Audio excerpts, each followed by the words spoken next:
Hey, team players, today we're going to be discussing the New Orleans Saints. And to me, Bob, this team takes care of one of the biggest question marks, problems. They're zigging as the rest of the division is zagging.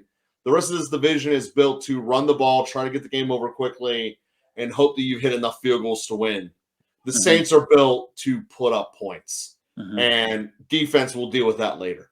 And that's really looks at how they built around this team. There's a lot of things I like about the Saints. Obviously, Carr being the best quarterback in the division, and it's not even really close. Absolutely have to love that. And I look at this offensive line in terms of capital in it. 4 of the 5 were their first-round picks. The other one, who's the center, is a second-round pick by them. They have kept it in-house. They know who it is, and they have built around it.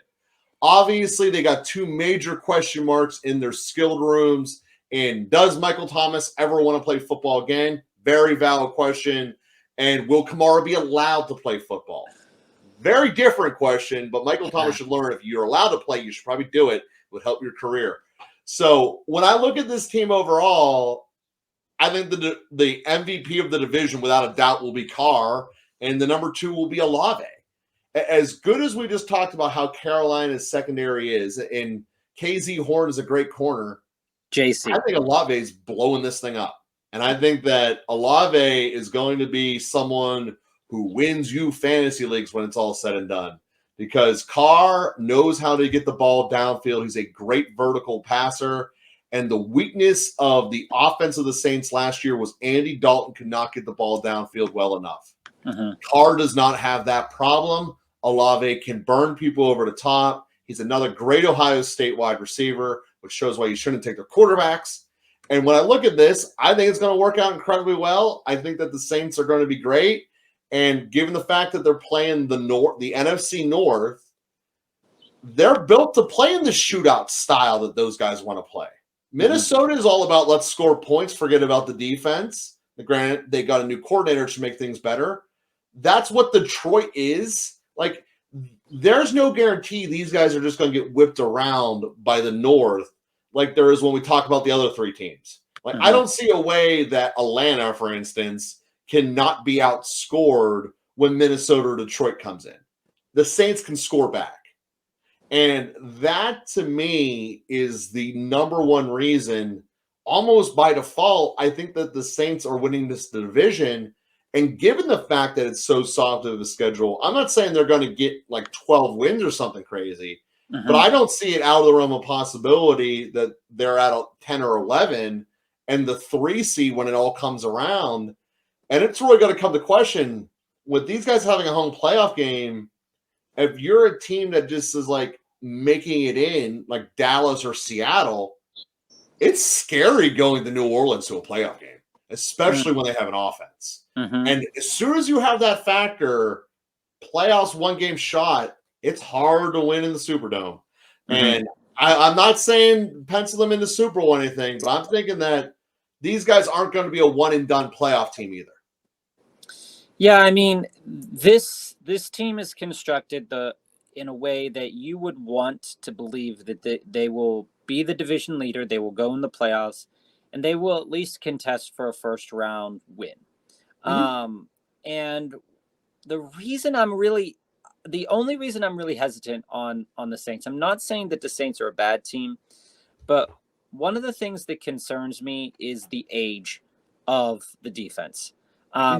We always know, and we talked about this a little bit last year when we were talking about New Orleans, is that as the game progresses and the game and young players start to hit their stride, older players are tending to get a little bit tired. I mean, this is just something that comes with age. Sure. And one of the things that I don't think the Saints did in this offseason enough is to provide quality backups for their aging stars. And that is a concern for me because their aging stars are really phenomenal. And the drop-off from Cam Jordan to the next best, it's really not great. The struggle is real. And so I'm concerned only for the Saints when it comes to game progression. So this offense is definitely built to score points. Olave's a stud. Carr is good.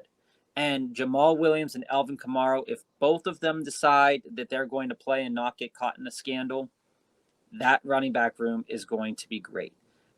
If for some reason Williams gets suspended for the gambling, if Kamara goes down for 6 games because of his suspension, this is then a completely different team to me. Well, now you're banking on a rookie running back from TCU. Exactly. And Carr has had games where he has had to rely on less than stellar performances from running backs, notwithstanding notwithstanding Josh Jacobs. I was going to call him Brandon Jacobs, but Josh Jacobs. The fact, though, is that when you look at this schedule, it's just set up so well for the Saints to be successful.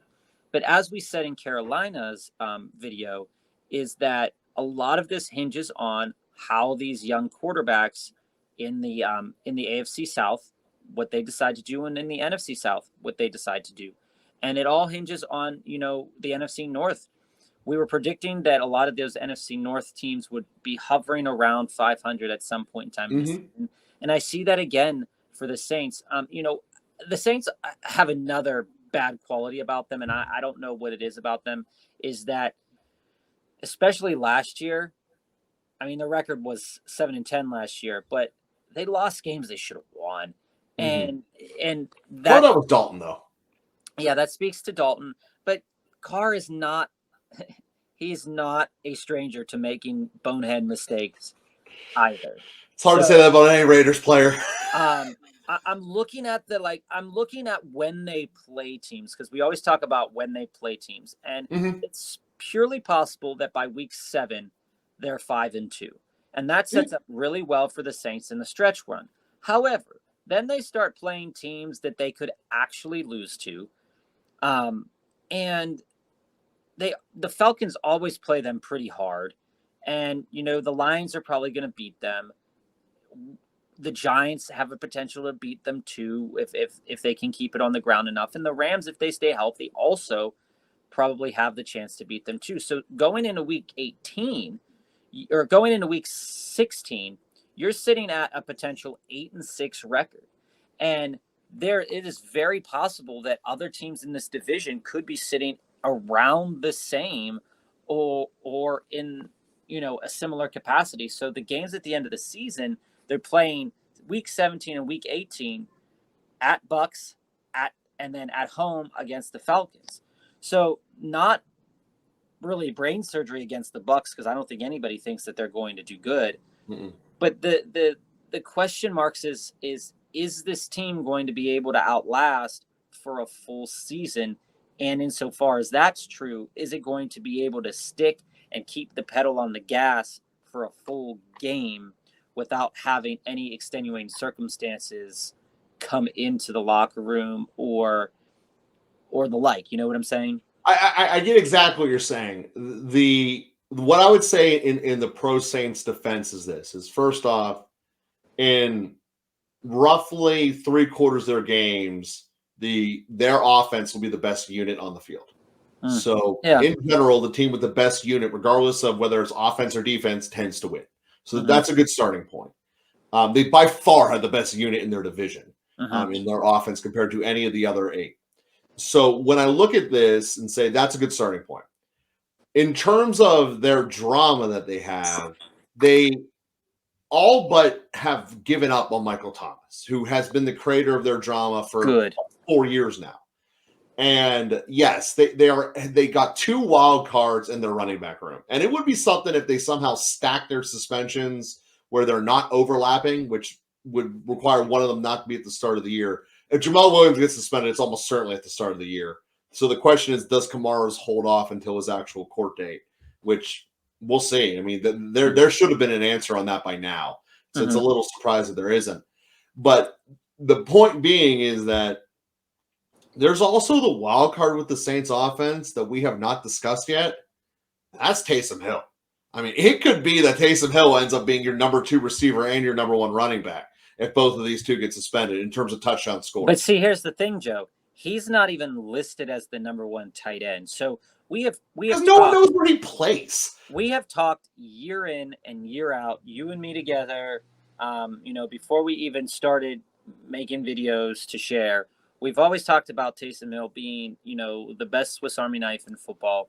When we spoke to our Saints fan, it's a shame. Everybody in New Orleans loves Taysom Hill, and for some reason, he's just very much underutilized. So that goes to another point here: is that you're looking at weapons on the Saints in Kamara and Williams, Olave and Rashid.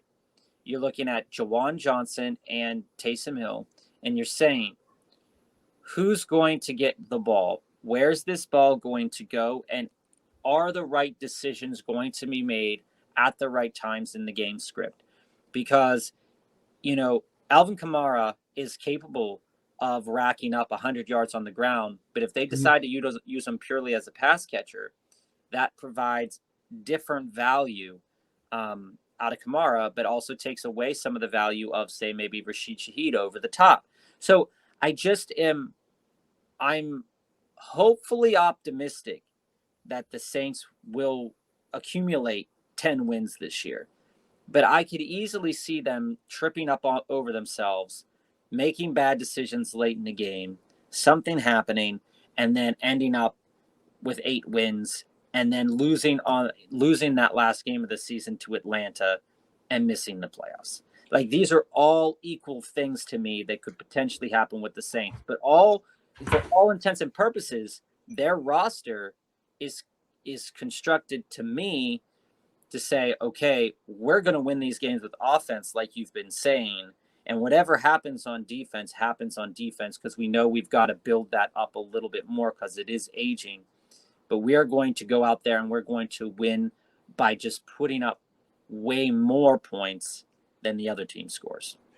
The one thing about their defense I do like, because you're totally right. With the resource they had this year, they had to get Carr. So therefore, there just wasn't enough left over to really go and pad up the gap between the superstars to now. But the thing that they did put resources into was the interior defensive line in the hopes Absolutely of stopping the running game. Yeah. And when you can stop other teams' running games, that's the insurance policy in the NFL. You get to stay in games longer, your offense get another chance. So even if you get an early fourth quarter interception, if teams can't run it out on you, you're now getting another chance with two of the best deep receivers in the league, with Shaheed and Olave going over the top with a quarterback who loves to chuck it. Yeah, now, granted, it's always going to be perfect, but it's going to there's never going to be a game with the Saints that they're not going to have a puncher's chance. Yeah, you cannot say that about any other team in this division. Yeah, and not to belabor the point, the Saints' offensive and defensive lines were arguably some of the weakest for their team in over the last several years, just because players aging out or not going. I like their offensive line and getting. I like it, but it's getting young. It's getting younger, but those players need to step up. And so with Carr, with a consistent presence at quarterback, it's going to allow these young guys to say, and we've said this about a few other teams, is that if the guys behind you, if they can rely on what you're going to do and you're not such a wild card, you're not breaking your back or you're not, chucking it maybe like 5 yards either way, it's going to give you enough time to kind of react in the ways that you need to react. And having consistency in the run game over the course of a year will allow these younger players to develop. So, I expect them to grow from their ranking last year in both pass blocking and run blocking, because I think that having that quarterback dysfunction last year really did hurt them. But man, like if they are in a game and it's close, I have no confidence in these quarterbacks to be able to hold anybody. Say there's some development from London or Pitts plays a whole season. I could see this as definitely being a team that, you're betting the lines on FanDuel right at the end of the game because it's going to be close in some of these games where the other quarterbacks are of similar quality. I think that the Saints, when it's all said and done, has the potential of having much more algorithmic wins than their final wins are, because I think when they do win, they have the potential of blowing people out. And in close games, both of us have the same fear that it's not really going to work out. It's just going to come down to, will they have enough leads to make things happen? Because this is a division that if they get a lead on you, the rest of them can snuff it out. You know, Atlanta can run it, Carolina can run it. Well, Tampa can't, but Atlanta and Carolina can run it. So we look at that as saying this is going to be the answer. And listen, I like the Saints. I like where they're at. And as I said in the beginning, I don't think it's out of the realm to see these guys in the second round of the playoffs. And, you know, they're going on the road at that point to either Philly or San Francisco. And, you know, sometimes things get spicy when you can score points. Yeah, it could get really spicy. So, team players, we appreciate you checking us out. Next week's going to begin our fantasy football drive when we're talking about where should Olave be drafted. Do you touch the Mike Thomas experiment? And how do you do with potential suspended players in the Kamara and Williams saga? So we'll see y'all then. And if you haven't already, click subscribe.